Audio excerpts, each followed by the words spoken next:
Assalamualaikum warahmatullahi wabarakatuh. Halo teman-teman, berjumpa kembali dengan Miss Putri dalam pembelajaran pendidikan agama Islam. Halo teman-teman, apa kabarnya hari ini? Alhamdulillah, luar biasa. Tetap semangat dan tersenyum. Sebelum kita memulai kegiatan pembelajaran, mari kita awali dengan membaca basmalah. Bismillahirrahmanirrahim. Oke teman-teman, pada kesempatan kali ini kita akan sama-sama mempelajari tentang berwudu.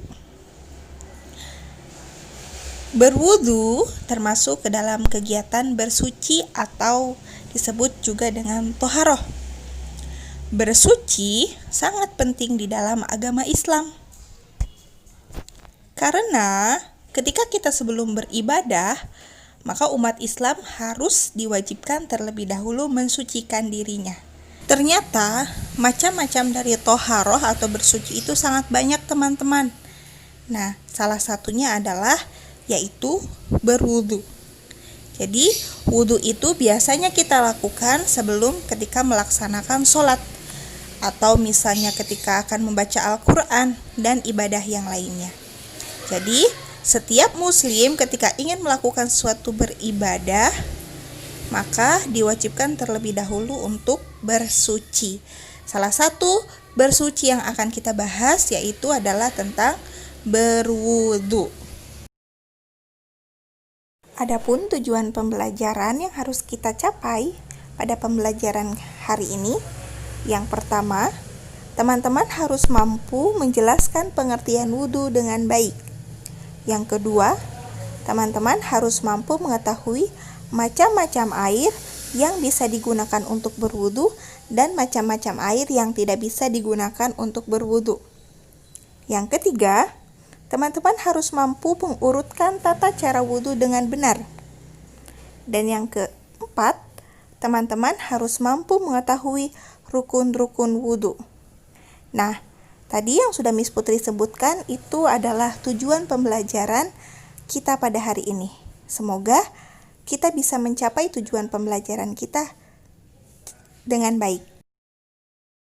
Sebelum masuk ke dalam pembahasan, kegiatan pertama yang harus teman-teman lakukan adalah ayo mencari tahu. Kira-kira menurut teman-teman, ada berapa macam kegiatan bersuci atau toharoh yang teman-teman ketahui selain berwudu? Siapa yang bisa jawab? Ya, ada mandi, ada istinja, dan tayamum. Nah, sekarang silahkan teman-teman tuliskan macam-macam toharoh yang sudah tadi kita sebutkan bersama-sama di buku paket halaman 81. Jika teman-teman ingin mengetahui lebih banyak macam-macam dari toharoh, silahkan teman-teman bisa bertanya kepada orang tuamu atau kepada saudaramu, lalu langsung teman-teman tuliskan di dalam tabel yang terdapat di buku paket halaman 81. Yang akan kita pelajari pada pertemuan kali ini yaitu tentang pengertian wudu, macam-macam air untuk berwudu, tata cara wudu, dan rukun wudu. Untuk lebih jelas, simak dengan baik ya. Pengertian wudu. Wudu berarti membasuh sebagian anggota badan tertentu berdasarkan cara-cara yang telah ditetapkan dalam Islam. Tujuan kita berwudu untuk apa? Tujuan kita berwudu adalah untuk menghilangkan hadas kecil dan sebagai syarat sahnya sholat.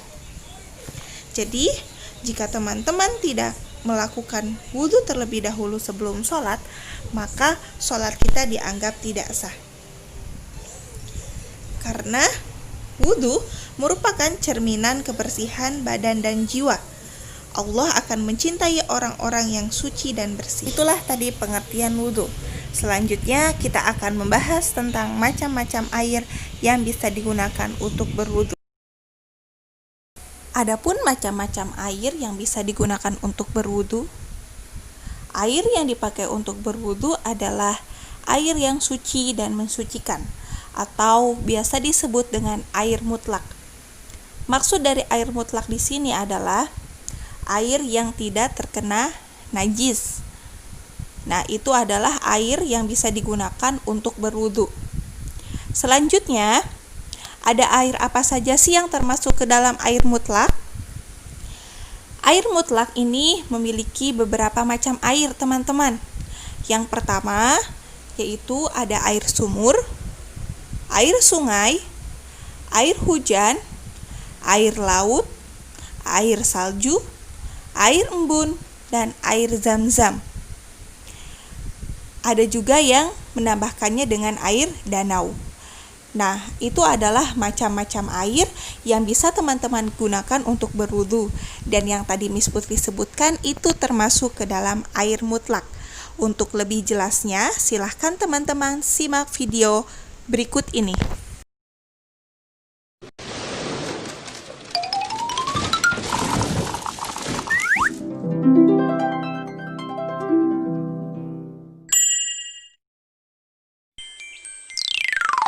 Anak-anak, apakah kalian tahu air apa saja yang bisa digunakan untuk bersuci? Belum, Bu Guru. Baiklah anak-anak, macam-macam air yang dapat digunakan untuk bersuci antara lain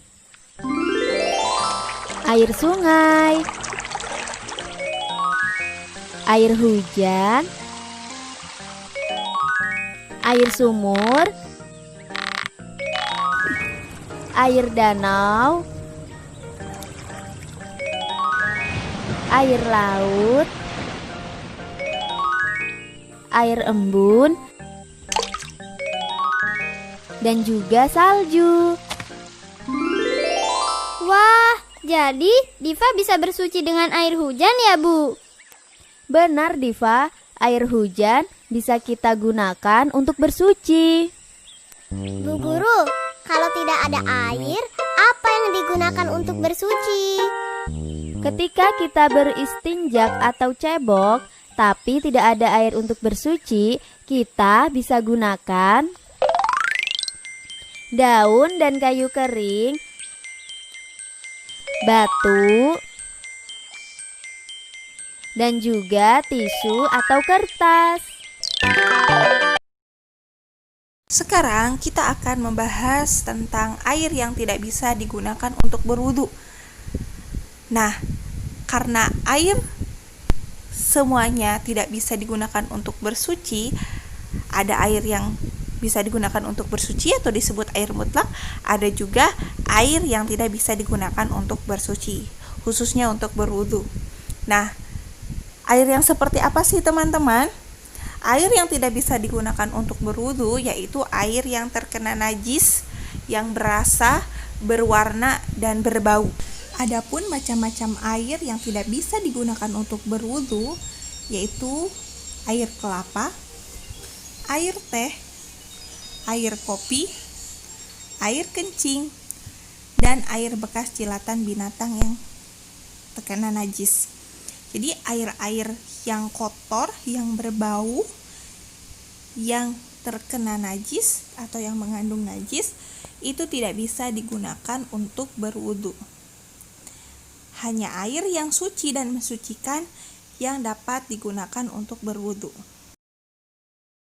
Selanjutnya, kita akan membahas tentang tata cara berwudu. Nah, ternyata wudu itu ada tata caranya. Tidak hanya membasuh sebagian anggota tubuh tuh seenak kita saja, tapi ada urutan-urutan yang harus kita lakukan. Bagaimana tata cara urutan berwudu yang benar? Yang pertama, membasuh kedua telapak tangan sambil menyilang-nyilangkan di antara jari-jari kita. Dilakukan sebanyak 3 kali. Yang kedua, berkumur-kumur. Membersihkan area mulut kita sebanyak 3 kali. Yang ketiga, membersihkan lubang hidung dengan menghirup sedikit air, kemudian mengeluarkannya kembali. Nah, ketika melakukan ini, teman-teman harus hati-hati supaya tidak tersedak. Ini juga dilakukan sebanyak 3 kali.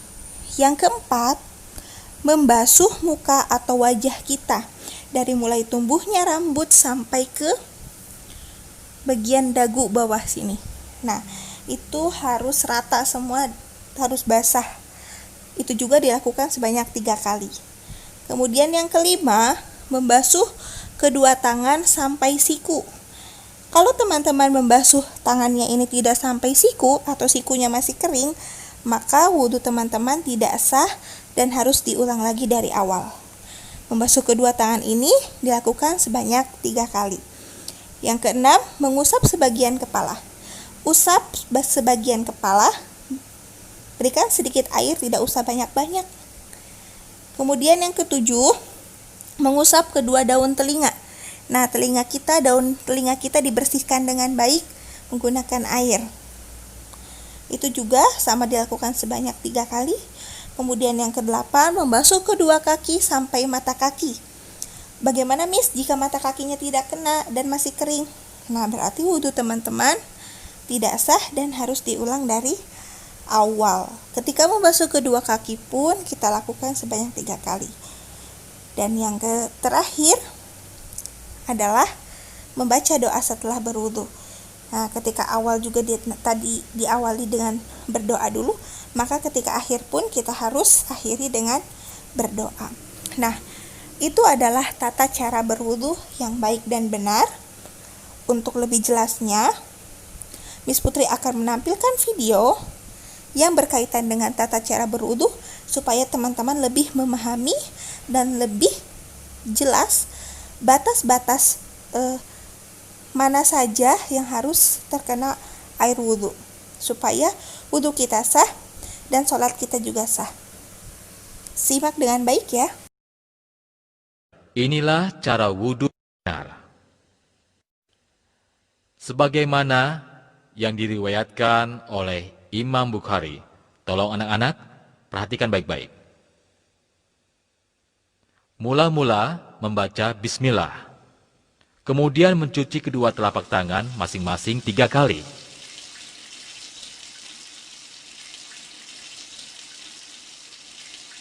Berikutnya, berkumur-kumur dan memasukkan air ke dalam hidung sebanyak 3 kali. Kemudian mengeluarkannya.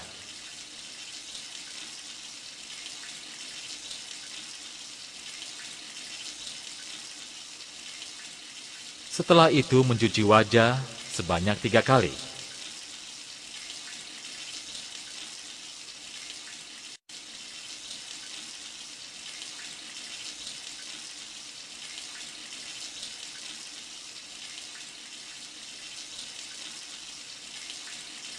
Lalu mencuci tangan kanan sampai siku sebanyak 3 kali.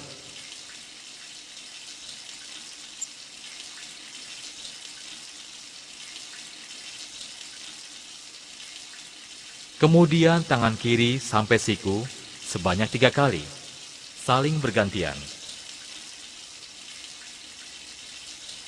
Seterusnya mengusap kepala dan mengusap telinga sebanyak 1 kali.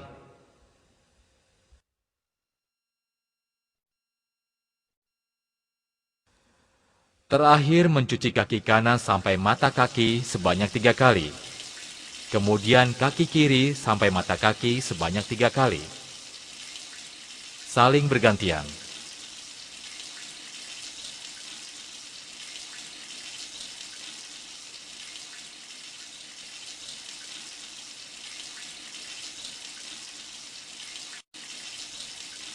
Selesai berwudu, disunahkan membaca doa Asyhadu an la ilaha illallah wahdahu la syarika lah. Asyhadu anna Muhammadan abduhu wa rasuluh.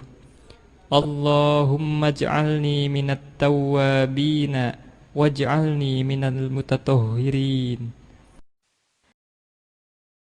Setelah tadi kita sama-sama mempelajari tentang tata cara berwudu, nah ternyata urutan-urutan yang sudah tadi disebutkan pada tata cara berwudu itu ada urutan yang harus teman-teman lakukan.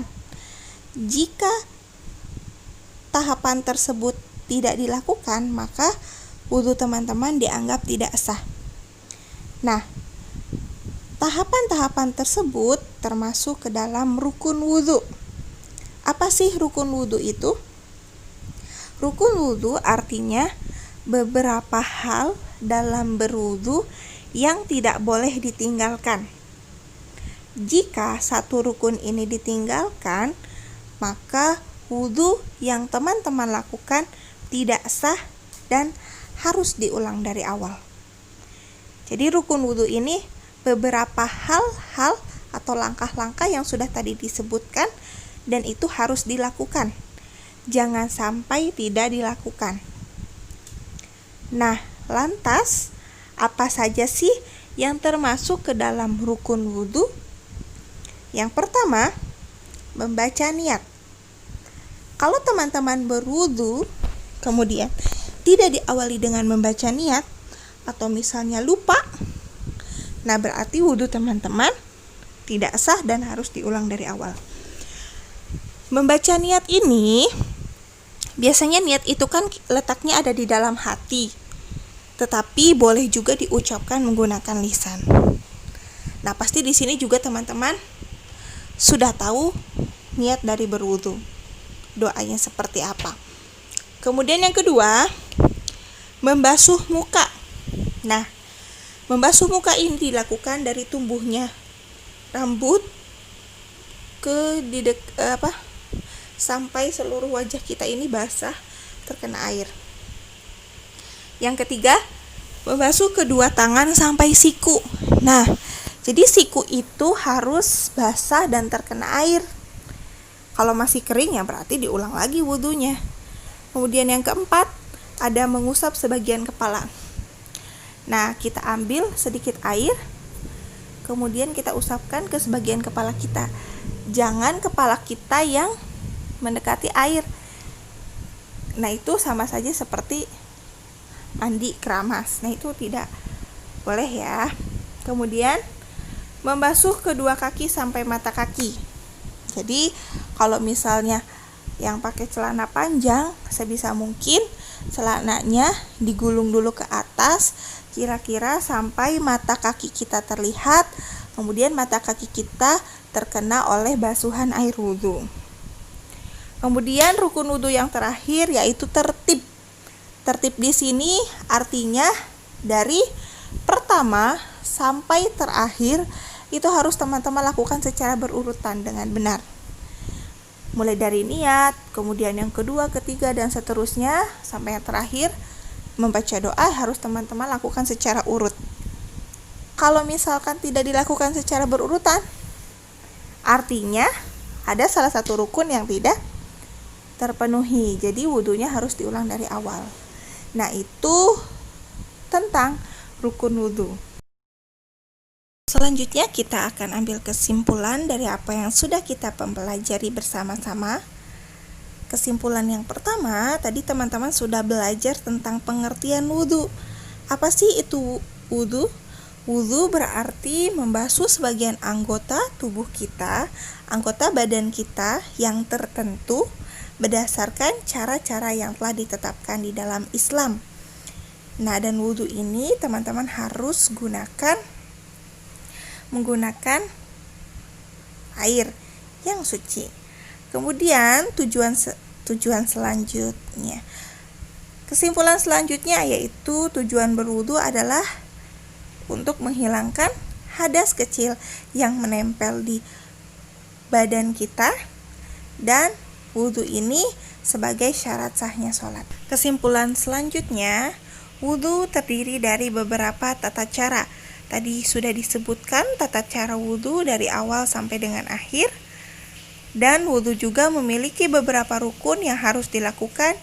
Jika rukun tersebut tidak dilakukan, maka wudhu yang teman-teman lakukan dianggap tidak sah. Dan yang terakhir kesimpulannya, wudhu kita harus menggunakan air.